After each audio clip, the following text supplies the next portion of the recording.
nggak ada yang nantangin. Nggak ada yang ngerti. Mungkin dari jangkauan. Ya. Keren juga ya ternyata ya. Keren lah. Buat sahabat-sahabat Porsil itu.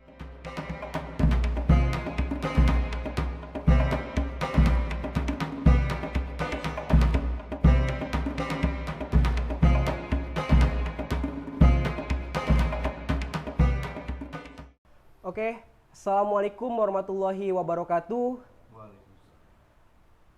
Selamat datang di program podcast Porsil TV. Kali ini kita bersama narasumber seorang ketua Porsil pada periode tahun kali ini. Kita sambut ketua Porsil 2024-2025 Bapak Ade Aan Wirama. Assalamualaikum Pak Ade Aan Wirama. Waalaikumsalam warahmatullahi wabarakatuh. Masya Allah. Sebelum kita berbincang nih Pak nih, kita lebih enaknya tuh dipanggil apa nih Pak? Bapak Ketua atau Bapak Ade ataupun Bapak Aan aja nih Pak? Serah kamu. Masya Allah. Apa aja. Kalau biasa Pak Ade Aan atau Pak Aan aja Pak ya? Ya, Pak aja boleh. Siap. Iya. Oke Pak, untuk pertanyaan langsung ya Pak ya. Bapak kan sebagai ketua Porsil pada periode kali ini ya Pak ya. Gimana sih Pak, Porsil itu sudah berapa lama Pak untuk jangka waktu pada saat ini Pak? Iya, terima kasih. Ya, Pak. Mungkin sedikit koreksi tadi ya. Siap, Pak. Jadi Porsil itu yang periode sekarang ini adalah 2023 sampai 2025. Oh iya, Ya, Porsil sebetulnya gerakannya sudah dimulai sejak 2006. Tapi baru diresmikan berbentuk badan hukum yayasan itu pada tahun 2012. Awalnya gerakan ini dimulai dari Masjid At-Taqwa dengan awalun Pak Andi Baso yang di Napoli, kemudian Pak Bani Surya yang sekarang ada di Lembah Hijau, kemudian ada Pak Suhandi, lalu ada juga Pak almarhum Pak Haryanto, Pak Jiruli, gitu ya, dan masih banyak lagi. Jadi mereka membentuk gerakan Porsil dengan mengadakan kegiatan pengajian bulanan keliling dari rumah ke rumah, gitu ya, pada tahun itu, dan sehingga berkembang menjadi seperti sekarang ini. Oke, kalau boleh tahu nih Pak, apa sih Pak tujuan utama dari pembentukan Porsil ini Pak? Tujuan utama sebetulnya yang pertama dakwah. Ya. Dakwah, terus kemudian yang kedua memperkuat ukhuwah Islamiyah. Karena pada tahun-tahun awal itu masjid di Lipo Cikarang cuma sedikit. Kalau nggak salah cuma ada 4 waktu itu. Ya. Ada di Cibiru, di Cibodas, di At-Taufik, dan At-Taufik itu di Lembah Hijau. Lembah Hijau ada 2, sama satu lagi di Al-Hidayah. Jadi baru ada 4. Satu lagi masjid BPN, institusi, Masjid At-Taqwa. Dan pada saat itu banyak warga muslim yang tersebar di beberapa klaster, di banyak klaster. Sehingga terpikir oleh teman-teman, para pendiri, para pendahulu untuk memperkuat ukhuwah Islamiyahnya, sekaligus berdakwah. Bagaimana mengajak warga muslim yang tersebar di klaster-klaster ini untuk bisa hadir sholat 5 waktu di masjid-masjid yang ada di Lipo Cikarang. Jadi itu tujuan utamanya. Oke. Lalu bagaimana Pak cara Porsil untuk mencapai tujuannya tersebut Pak? Itu kan sangat rumit sekali ya Pak ya? Iya, ya banyak sih, banyak program yang kita adakan. Program dari inisiatif kita adakan, contohnya seperti di bidang dakwah ya. Dakwah kita mengadakan kajian secara online dan offline. Dan sekarang insya Allah nanti akan ada hybrid juga. Jadi yang online kemarin kita coba dengan sharing bersama Porsil, kemudian nanti yang offline ada tablik akbar, dan yang hybrid nanti ada juga inspirasi hijrah bersama mu'alaf. Nah itu di bidang dakwah. Sedangkan di bidang sosial, karena kita juga ingin memberikan manfaat ya, nggak hanya berdakwah atau memperkuat ukhuwah Islamiyah, tapi kita juga ingin memberikan manfaat sosial kepada lingkungan sekitar, warga muslim di Lipo Cikarang.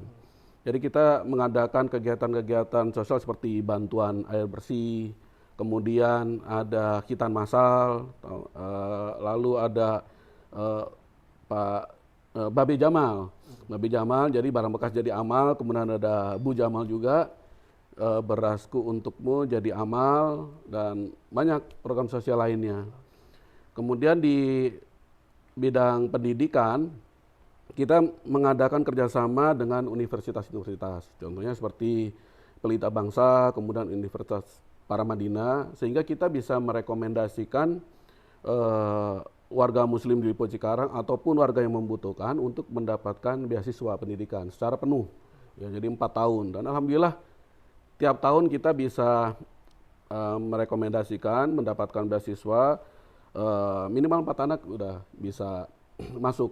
Ya, terakhir di Universitas Paramadina ini. Kemudian ada lagi kegiatan di bidang preneurship. Ya, jadi kita kan ada nggak hanya di bidang sosial, keagamaan, tapi kita juga mulai mencoba untuk membangun kegiatan ekonomi yang bermanfaat untuk warga Muslim. Dengan ada For Sale Mart ya, untuk jual beli antar warga Muslim di Lipo Cikarang. Kemudian ada For Sale Planner, di mana kita membentuk komunitas pengusaha Muslim Indonesia, komunitas pengusaha Muslim Lipo Cikarang. Jadi nanti kita saling sharing project di situ. Dan manfaatnya insya Allah bisa untuk kegiatan sosial yang kita adakan. Masya Allah, banyak sekali ya ternyata ya Pak ya. Lalu Pak, bagaimana sih Pak membagi waktu nih Pak antara kerjaan untuk pribadi gitu Pak, lalu untuk pekerjaan sosial? Itu bagaimana Pak untuk pembagian waktunya sendiri Pak? Ya memang berat sih ya bagi waktunya ya, karena bagaimanapun juga kita ketika mengadakan kegiatan harus all out. Ya, begitu kegiatan sosial, dakwah semua kita harus all out. Ya seperti acara seperti ini, For Sale TV juga kita harus all out. Tapi di satu sisi kita juga kepentingan keluarga dan masing-masing pengurus juga sama, kita juga sibuk dengan pekerjaan. Ya kita bagi waktu sebaik-baiknya, dan mungkin yang harus kita ingat bersama adalah tujuan kita untuk hidup di dunia ini kan untuk ibadah. Jadi fokusnya kepada ibadahnya sebetulnya, bukan kepada mencari pekerjaan atau duniawinya. Dan insya Allah dengan dukungan teman-teman, warga Muslim dan doa, kita bisa istiqomah untuk menjalankan kegiatan ini. Masya Allah, ternyata banyak sekali ya sahabat For Sale TV apa yang tadi disampaikan oleh Bapak Aan mengenai program-program For Sale. Oh iya Pak, tadi saya penasaran Pak sama mengenai pemulihan jenazah. Boleh disampaikan Pak kepada sahabat-sahabat For Sale apa itu pemulihan jenazah Pak? Mungkin bukan pemulihan ya. Iya. Kalau pemulihan jenazah ntar dia bisa hidup lagi. Iya, pemulihan Pak.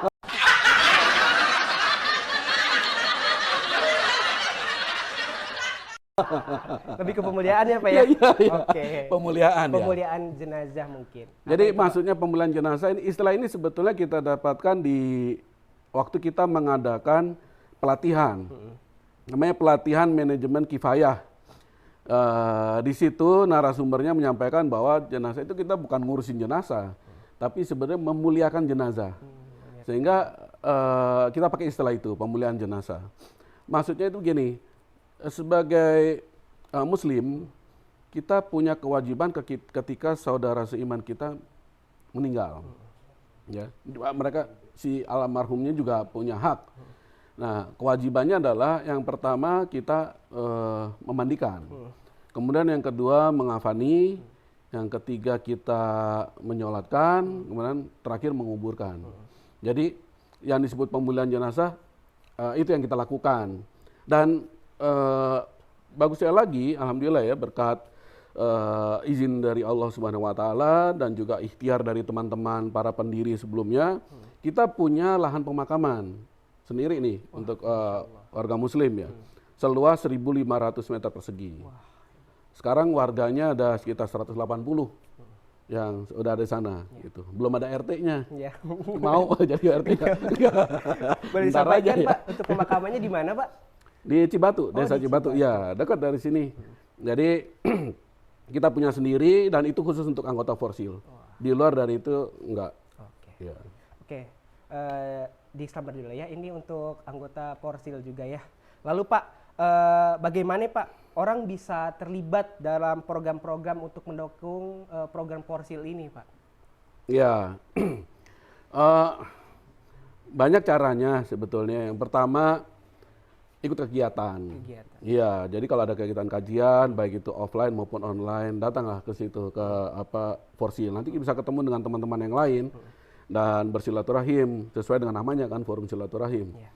Kemudian bisa juga dengan infak.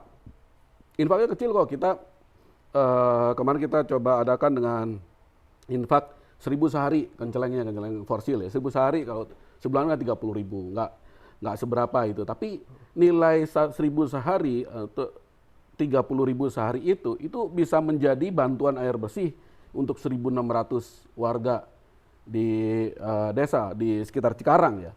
Kemudian itu juga bisa membantu kita untuk merawat makam. Bayangkan sekarang makam yang ada di 180 makam yang ada di Porsil itu kan juga butuh perawatan. Misalnya rumputnya yang harus dipotong, kemudian tanahnya turun, kemudian untuk membersihkannya itu juga butuh dana. Jadi bisa dengan infak juga. Kemudian yang ketiga ya aktif di kepengurusan. Ya kalau misalnya punya waktu atau memang punya passion untuk aktif di kegiatan sosial atau memang benar-benar pengen ibadah dan pengen ikut dakwah, gabung di Porsil. Sekarang bisa ikut Porsil yang versi senior atau yang pemuda. Nah, pemuda seperti kalian ini sekarang. Iya, Pak. Iya. Ya itu ya. Keren juga ya ternyata ya. Keren lah. Buat sahabat-sahabat Porsil itu baru permulaan sebenarnya untuk penyampaiannya. Oke Pak, mungkin selanjutnya ini Pak ada kopi favorit saya Pak kebetulan. Ini Panama Coffee Pak. Oke. Boleh cobain Pak, ini pakai sedotan apa langsung minum gini aja? Boleh Pak, pakai sedotan nggak apa-apa, kita cobain ya Pak ya. Iya, ini kayaknya udah favorit saya nih. Wis. Ini yang hazelnut kayaknya. Oke, jangan lupa saya sering minum di situ.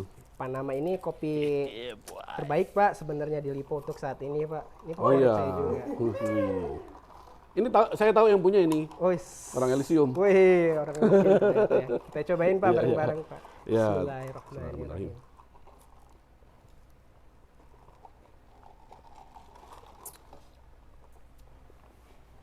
Jadi seger ya? Alhamdulillah. Kalau panas udah seger ya Pak kalau misalnya kita udah ngopi di Panama ya, jangan lupa. Oke, kita lanjut ya Pak ya. Mungkin untuk pertanyaan selanjutnya Pak. Apa sih Pak tantangan nih Pak terbesar dari Porsil ini Pak? Karena kan tadi kan program-programnya emang sangat banyak sekali gitu Pak. Untuk tantangannya sendiri nih Pak, apa nih Pak? Nggak ada yang nantangin. Mungkin dari jangka waktunya Pak, apa emang misalnya itu program-program memang belum tersampaikan gitu kepada masyarakat. Biasanya apa tuh tantangan untuk Porsil sendiri Pak saat ini? Ya pertama ini ya yang paling utama terutama ya operasional dana operasional itu hambatan besar. Makanya kita mencoba dengan mencari alternatif lain pendanaan dengan cara kita bentuk Porsilpreneur. Sehingga nanti ada proyek-proyek yang berjalan melalui rekomendasi Porsil, profitnya bisa di-share untuk kegiatan operasional. Dan kemudian solusi lain yang kita coba lakukan adalah dengan mengadakan program ini, Porsil TV ini. Ya sponsorship nggak cuma untuk di internal saja, tapi juga untuk ke luar bantuan sosial gitu ya. Kemudian yang ketiga juga tantangannya adalah untuk contoh seperti kajian ya. Di Lipo Cikarang ini sudah banyak kajian karena berbeda dengan zaman dulu. Zaman dulu itu cuma ada 4, yang sekarang sudah ada 11. Dan alhamdulillah warga Muslim di Lipo Cikarang itu semuanya aktif di kegiatan keagamaan. Masing-masing masjid itu sudah punya kegiatan sendiri-sendiri. Sehingga itu salah satu tantangan yang membuat bagaimana caranya kita merangkul mereka yang sudah aktif ya di masing-masing DKM, masing-masing masjid untuk tetap bisa ketemu bareng-bareng bersosialisasi. Nah, itu yang menjadi tantangan kita untuk membuat program gitu ya. Kemudian yang ketiga juga kaderisasi. Ya, kaderisasi seperti yang kita coba lakukan sekarang ini dengan pemuda Forsil. Ya kita harapkan nanti ada penggantinya dari pengurus yang sekarang ini.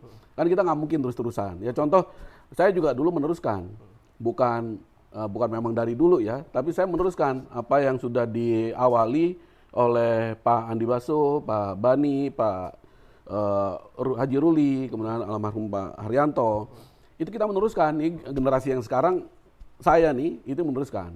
Nah harapannya nanti generasi berikutnya anak-anak muda seperti kalian ini akan meneruskan Forsil, gitu. Oke, ternyata banyak banget ya tantangan-tantangan yang udah dijalani oleh periode tahun sekarang ini dari Forsil. Oke Pak, lalu bagaimana sih Pak pembeda nih Pak antara organisasi Forsil sendiri sama organisasi sosial untuk lainnya gitu Pak? Untuk pembedaan itu seperti apa Pak? Ya, sebelum jawab itu, saya boleh minum lagi. Oh boleh Pak.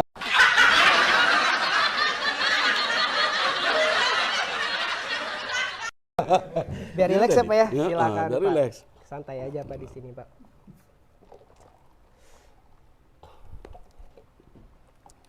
Berapa nih Wir?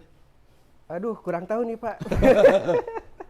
Oh sponsor Pokoknya sih murah ya? lah Pak ya, pokoknya murah lah untuk ngopi-ngopi di Panama. Baik, tadi apa pertanyaannya? Mungkin untuk apa sih Pak perbedaan antara Forsil dengan organisasi keagamaan lain gitu Pak? Pembedanya itu apa sih Pak? Oh ya, jadi gini, ini berdasarkan apa yang saya tahu ya, organisasi Forsil ini agak berbeda karena kita fokusnya adalah kepada kegiatan kemanusiaan, sosial dan dakwah. Yang membedakan adalah kita tidak melihat latar belakang, kita nggak melihat firqohnya, ya mau alirannya apa, firqohnya apa, kita nggak lihat. Kita gabungan jadi satu semua, mana yang cocok itu yang diambil, terus kemudian mana yang memang sesuai dengan firqohnya ya nggak apa-apa. Jadi banyak pilihan kalau di Forsil ya. Dan karena kita terbuka, jadi kita inklusif, ya tidak melihat latar belakang. Dan kemudian kita juga bisa memperlihatkan bahwa apa yang dilakukan Forsil itu bukan sekedar, maksudnya kalau organisasi lain mungkin mohon maaf ya, mungkin ada yang keliling gitu misalnya ke perusahaan-perusahaan gitu kan minta kontribusi atau apa. Nah kita tidak melakukan itu, tapi yang kita lakukan adalah lebih kepada masyarakat langsung ke grassroots gitu ya. Jadi itu mungkin yang membedakan. Oke, Masya Allah sangat menarik banget ya Pak ya. Oke, lalu Pak untuk cara berkontribusi Pak di dalam Forsil sendiri nih, siapa tahu teman-teman dari sahabat Forsil TV ini mau berkontribusi Pak di dalam Forsil, kegiatannya itu seperti apa Pak? Ya kontribusinya tadi ya, bisa ikut kegiatan, infak, atau gabung. Nah kalau gabung ke kepengurusan bisa datang ke sekretariat Forsil di Taman Beverly, Jalan Palem Kuning Raya. Itu jadi satu tempatnya dengan Masjid Asobur. Atau bisa dengan mendaftar sebagai anggota di linknya Forsil, bit.ly/Forsil. Ini di sini nih. Boleh nih nanti di sini ya, di sini. Bisa di sini juga, bisa di bawah sini ya untuk yang mau daftar atau mengikuti kontribusi sebagai anggota ke Forsil bisa di situ. Oke, sangat menarik sekali ya Pak ya. Oke. Lalu untuk selanjutnya Pak, kebetulan kita juga ada Q&A Pak. Q&A dari teman-teman yang hadir di sini Pak. Ini banyak sekali ya yang nontonnya Pak ya. Boleh minta tepuk tangannya buat yang udah di sini. Sangat banyak sekali Pak. Ratusan ya? Iya ratusan banget Pak di sini. Kira-kira mungkin ada ya. Ratusan pertanyaan. Ratusan pertanyaan. Mungkin kita ambil salah satunya kali ya Pak ya, mengenai Q&A sendiri. Iya. Ada untuk pertanyaan dari teman-teman yang ada di studio melalui Q&A ini kali ini. Ada nih. Oh boleh silakan. Pertanyaan dari Vira. Silakan. Vira, bagaimana cara tetap mengadakan kegiatan sosial di lingkungan yang punya banyak macam agama? Itu pertanyaannya. Bagaimana mungkin Pak jadi kegiatan tapi di lingkungan mungkin khususnya Lipo sendiri karena kita kan banyak lingkungan agama yang berbeda gitu kan. Itu bagaimana Pak caranya Pak? Ya, yang pertama kita membangun komunikasi sama teman-teman atau komunitas umat agama lain. Jadi Forsil ini juga memiliki hubungan yang baik juga dengan paroki, dengan GKI, terus kemudian dengan teman-teman dari Buddha. Kita punya hubungan yang baik. Jadi ketika kita mengadakan kegiatan, terutama misalnya di wilayah RT RW, kita bikin surat. Akan ada kegiatan Babe Jamal, misalnya pengumpulan barang bekas. Kemudian kegiatan sosial, kita juga bisa ngajak teman-teman yang dari komunitas agama lain, gitu. Kita ajak untuk bareng. Jadi alhamdulillah untuk hubungan antar umat beragama di Lipo ini udah sangat baik ya. Udah sangat, tidak ada kendala di situ. Oke. Tadi Pak, saya mendengar dengan kata-kata yang Bapak sampaikan itu ada seorang Bapak Riki ya Pak ya. Nah itu paroki itu Paroki siapa itu ya? bukan orang. Siapa itu Pak? Itu paroki itu komunitas, paroki Katolik. Sorry. Dari komunitas Katolik. Saya apa sering ya? ngomong begitu, paroki tadi dipikir Pak siapa Iya. paroki? Paroki apa Makanya tinju bukan? Takutnya di pendengar, aduh apa itu paroki-paroki Iya, gitu ya Pak ya? benar, ya. Oke siap. Wah ternyata sangat menarik ya Pak ya. Oke Pak, lalu bagaimana nih Pak, Bapak bisa kasih Pak pesan gitu Pak untuk para pendengar kali ini, pesan khusus dari Bapak sendiri yang memang dari Ketua Forsil sendiri bakal menyampaikan pesan apa pesan khusus untuk pendengar dari podcast kali ini mengenai Forsil TV Pak? Iya, terima kasih. Jadi kegiatan yang dilakukan oleh Forsil ini menitik beratkan atau fokus pada kegiatan dakwah, kemudian dakwah Islamiah ya, kemudian kegiatan sosial, lalu juga ada kegiatan peningkatan ekonomi umat. Dan ini kita perlu lakukan untuk memperkuat ukhuwah Islamiah. Jadi harapannya untuk para pendengar nih ya, kalau di warga Muslim Lipo Cikarang, kita harapkan untuk bisa ikut berpartisipasi. Dan apa yang kita lakukan sekarang, insya Allah mendapatkan ridho. Ya, kita berdoa sama-sama supaya apa yang kita lakukan sekarang mendapatkan ridho. Kemudian kita juga mendapatkan, ya kita cari apa sih di dunia ini ya, kita cari amal pahala ya, supaya kita bisa masuk surga bersama-sama. Sedangkan untuk warga Muslim yang di luar Lipo Cikarang, harapan kita ya kita bisa bentuk sama-sama Forsil juga dengan kegiatan yang sama di luar, dan kita besarkan tujuan utama dari atau visi misi utama dari Forsil ini, meningkatkan ukhuwah dan dakwah. Itu yang mungkin yang bisa saya sampaikan. Masya Allah, sangat inspiratif sekali ya. Untuk pada episode kali ini mungkin cukup sampai di sini ya Pak ya. Terima kasih atas boleh bawa kalau ini. Boleh Pak, oh, silakan. kirain udah selesai jadi. Boleh. Mungkin Dita bakal next episode bakal ada pembicara-pembicara yang lainnya. Terima kasih untuk Bapak Aan yang sudah menjadi narasumber kesempatan kali ini Pak. Jazakallah. Terima kasih buat sahabat-sahabat Forsil TV. Kami mundur diri. Sampai bertemu di episode selanjutnya. Wassalamualaikum warahmatullahi wabarakatuh. Waalaikumsalam warahmatullahi wabarakatuh. Terima kasih Pak.